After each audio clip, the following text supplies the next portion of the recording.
Then he began to teach them that the Son of Man must undergo great suffering and be rejected by the elders, the chief priests, and the scribes, and be killed, and after 3 days rise again.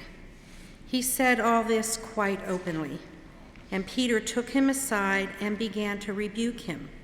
But turning and looking at his disciples, he rebuked Peter and said, "Get behind me, Satan, for you are setting your mind not on divine things, but on human things." He called the crowd with his disciples and said to them, "If any want to become my followers, let them deny themselves and take up their cross and follow me. For those who want to save their life will lose it, and those who lose their life for my sake and for the sake of the gospel will save it. For what will it profit them to gain the whole world and forfeit their life? Indeed, what can they give in return for their life? Those who are ashamed of me and of my words in this adulterous and sinful generation, of them the Son of Man will also be ashamed when he comes in the glory of his Father with the holy angels." This is the word of the Lord. Thanks be to God. I might as well get this out of the way right away, since so many of you are asking. Yes, my new grandson, River Dean Shannon, is doing well. And his happy parents and grandparents are too, and thank you all for your prayers and concern. Some of you know this birth was an ordeal.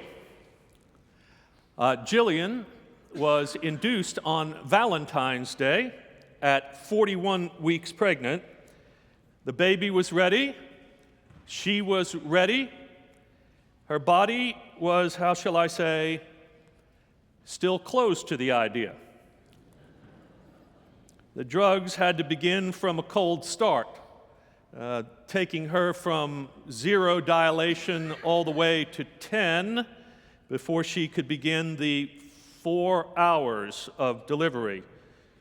It was 51 hours from the time she entered the hospital until the time of birth, and more than 2 full days of contractions. It was exhausting for everyone, but mostly for Jillian, don't you know? Kim got to be there in the delivery room along with our son-in-law, Chris. She was there for the 8 hours of hard labor, holding a cold compress to our daughter's head and cheering her on and comforting her along the way.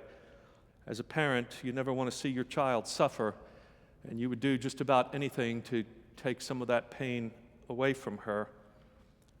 Somewhere around hour 42, Jillian wanted to see me. I came in from the waiting room to find her lying on her side in the bed, eyes closed, awaiting the next contraction. I kissed her on the cheek and told her I loved her. And she looked up at me and asked, "Daddy, am I going to die?"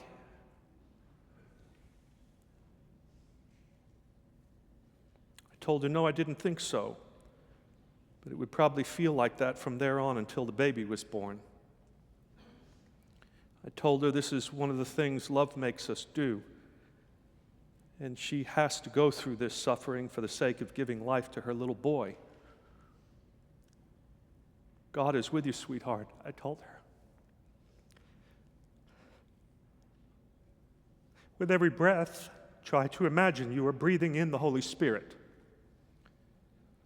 God knows your little boy needs to know his mother.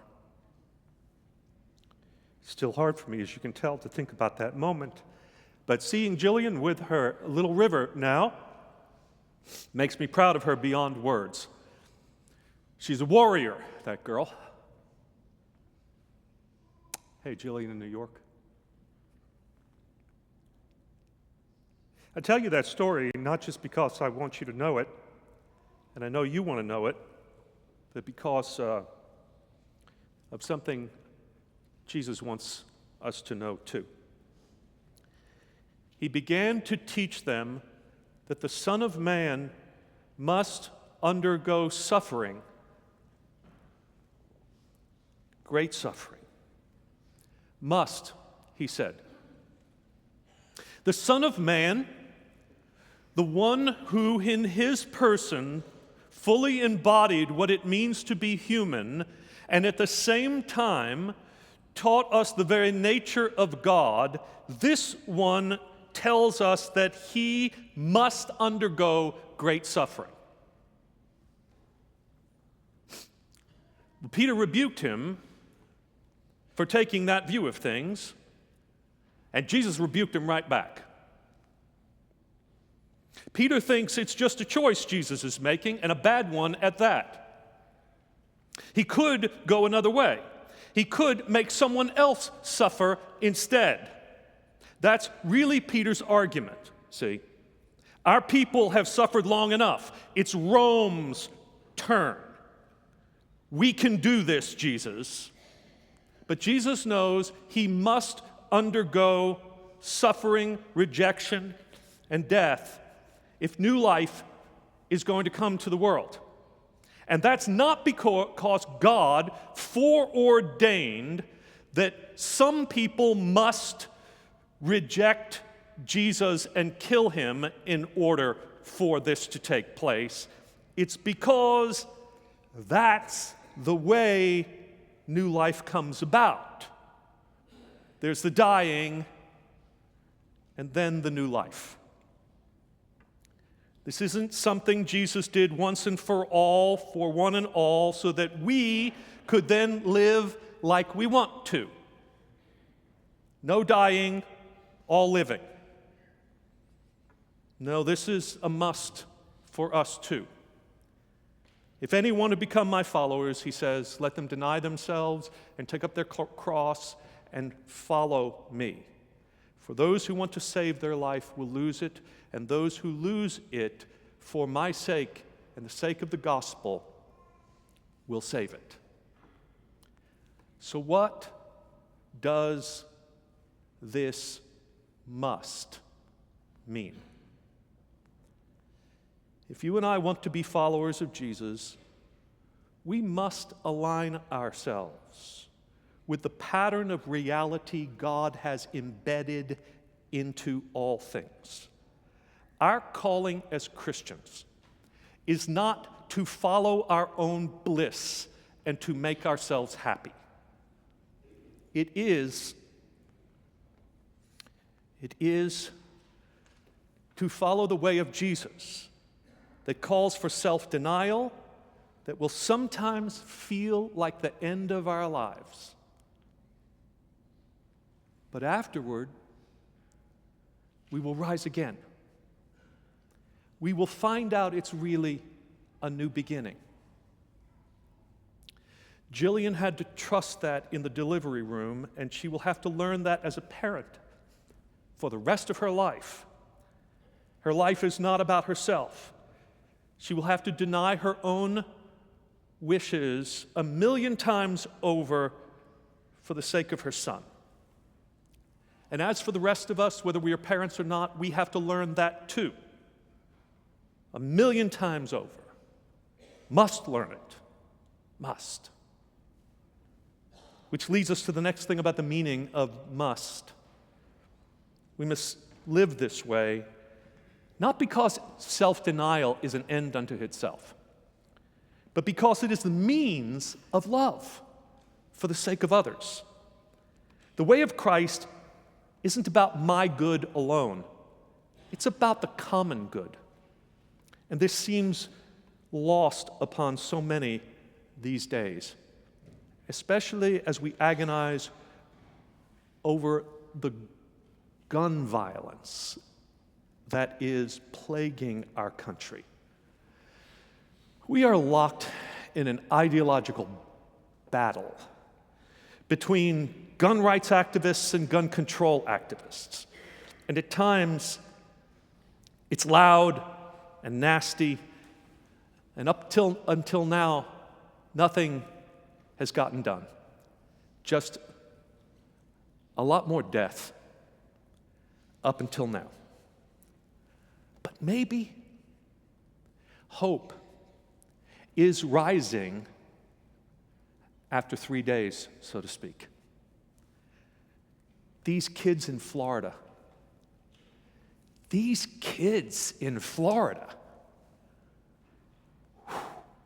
can we hear it for these kids in Florida? Maybe they will succeed where we adults have failed. Please, Jesus. Jesus' words, I think, add something to all this that is often missing.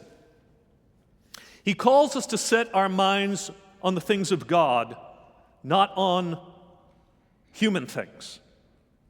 He calls us to deny ourselves, take up our cross, and follow Him. He calls us to sacrifice our lives for the sake of the good news. And to do this, what would it mean to do this in this vexing time in our country? How might our self-denial and cross-carrying be seen in this moment? Look, honest Christians can and will differ on public policy. But there are many ways to address issues that don't involve yelling at each other or trying to oversimplify complex things.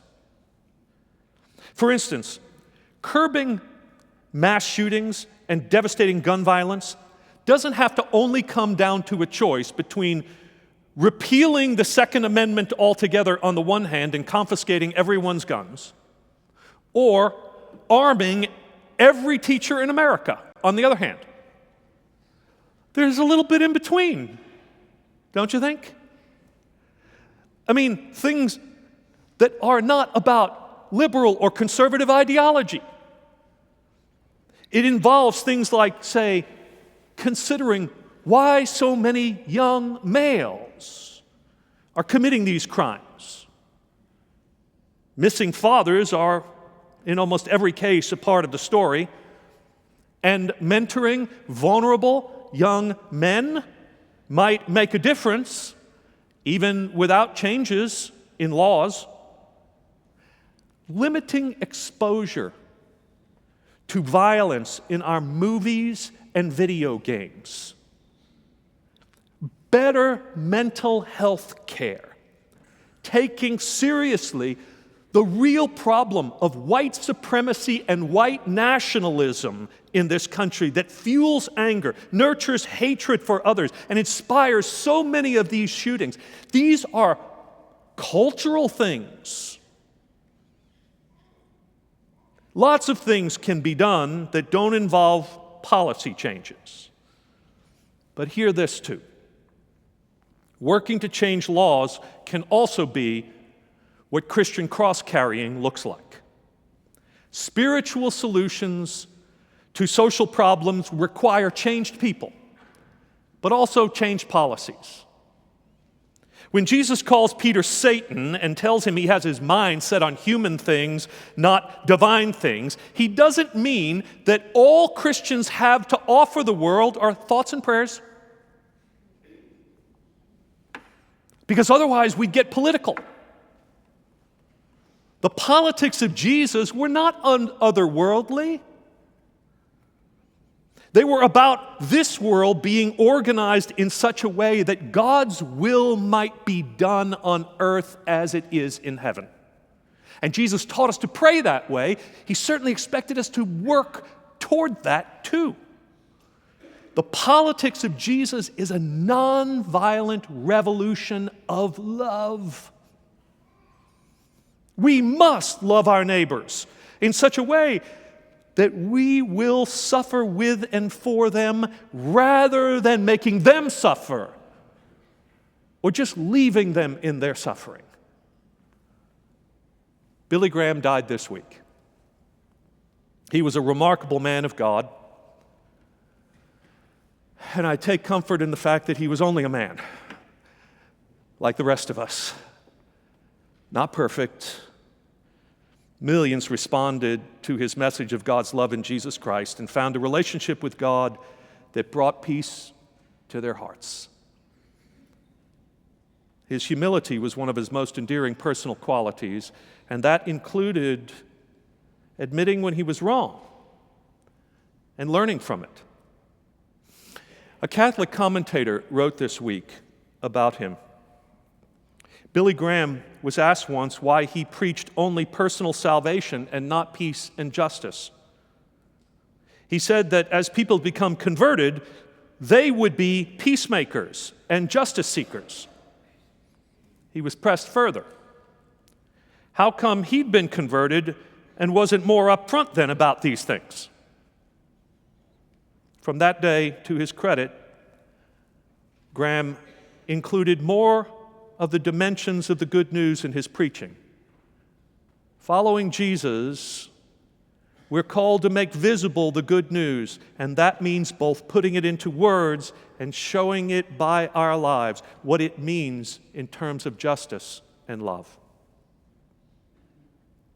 Now, to be fair to both sides of his legacy, while Billy Graham never crusaded against segregation, he did undermine it subtly by gestures such as including Ethel Waters in his team, an African-American woman who sang in his crusades in a time when others weren't welcome. What a powerful symbol that was all across the years. Yet he also thought Martin Luther King Jr. was moving too fast. He wouldn't support the Civil Rights Act, speak out against the war in Vietnam, lend his voice to the war on poverty, or do anything more than to say that if he had a gay son, he would love him more because he would need it more. Billy was an evangelist, but seldom a prophet.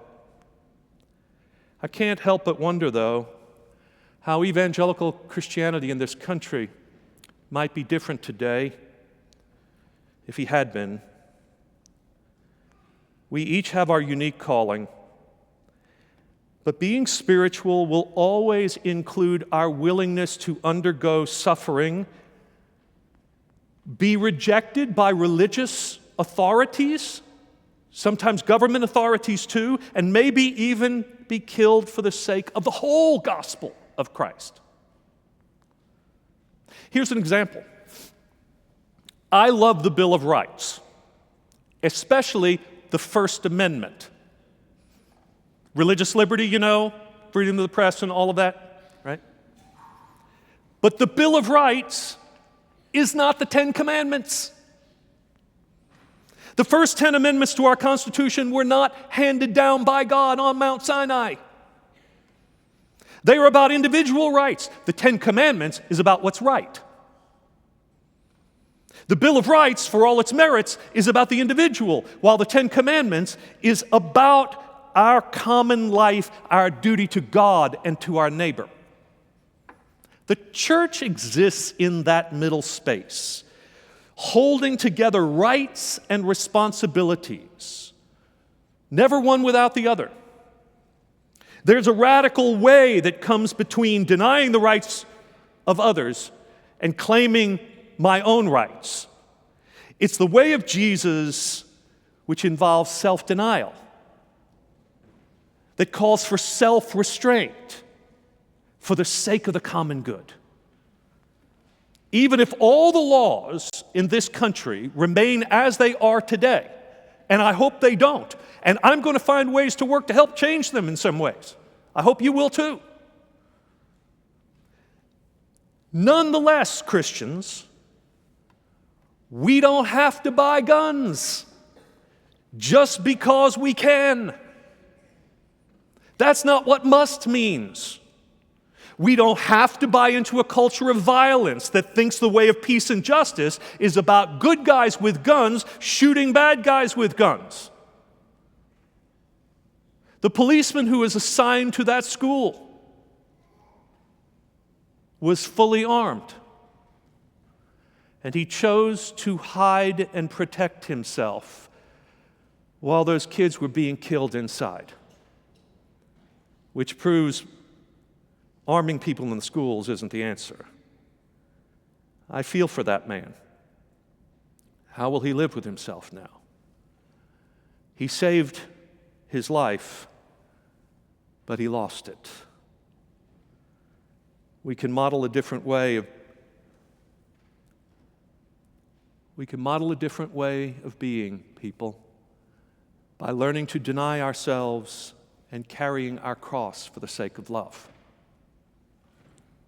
Tenai Bernard is a Texas educator and a mother.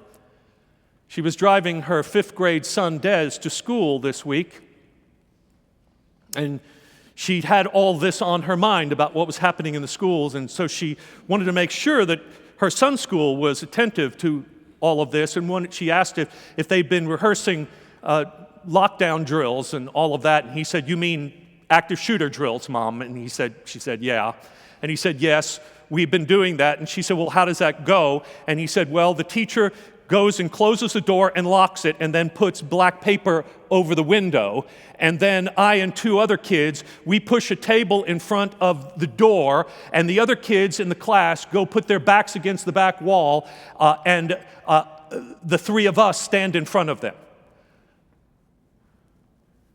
Well, the mother wanted to know, well, why the 3 of you? Why were you one of those who got picked to stand in front? And she knows that he's one of only 2 African-American kids in the class, and she just, wanted to know, how did you get picked? And he said, "I didn't get picked. I volunteered to push the table and protect my friends," he said. At this, the mother was getting nauseous just listening to it, and she asked him why he would volunteer to do a thing like that. And 10-year-old Des, sounding a lot like Jesus and understanding what must means, said this: "If it came down to it, I would rather be the one that died protecting my friends than have an entire class die and I be the only one that lived." Imagine how the world would view the church if that's the way Christians lived. Amen.